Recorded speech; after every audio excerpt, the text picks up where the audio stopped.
Alibi anak bos toko roti kabur ke Sukabumi saat kasusnya viral akhirnya terungkap. Ternyata keluarga pelaku lah yang memboyong George Sugama Halim, 35, sejauh 111 km setelah kasus penganiayaan yang dilakukannya disorot kepolisian. Seperti diketahui, George Sugama Halim sempat disebut-sebut kabur setelah insiden penganiayaan yang ia lakukan terhadap pegawai bernama Dwi Ayu, 19, viral. Sebab George Sugama Halim tak ada di kediamannya di kawasan Cakung, Jakarta Timur.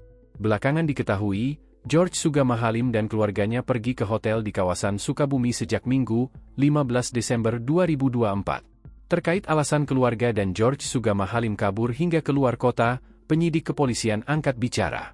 Diinfokan sebelumnya, George Sugama Halim ditangkap oleh penyidik Polres Metro Jakarta Timur pada Senin, 16 Desember 2024, dini hari. Kapolres Metro Jakarta Timur Kombes Pol Nicholas Ari bercerita awalnya penyidik mengirimkan surat panggilan kepada George Sugama Halim. Namun diungkap orang tua pelaku, George Sugama Halim telah kabur ke Sukabumi.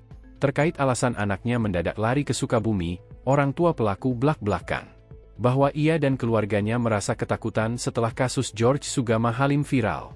Alhasil keluarga pun meminta penyidik kepolisian untuk menjemput George Sugama Halim di Sukabumi guna penyelidikan kasusnya. Ya, pihak keluarga pelaku memang mendukung penuh pengusutan kasus penganiayaan yang dilakukan George Sugama Halim. Sebab diakui keluarga, George Sugama Halim dikenal punya perangai buruk sejak dulu. Penyebab sifat buruk George Sugama Halim adalah karena ia adalah sosok yang mudah tersulut emosi. Belakangan diketahui pemicu pelaku sering emosian kepada siapa saja termasuk keluarganya sendiri. Rupanya George Sugama Halim mengidap keterbelakangan kecerdasan akademik dan emosional.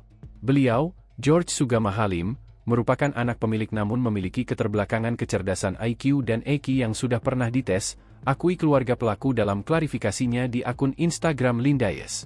Lantaran hal tersebut, George Sugama Halim pernah nekat mencelakai ibu dan kakaknya sendiri. Bukan hanya terjadi kepada saudari melainkan terjadi juga kepada pemilik dan saudaranya.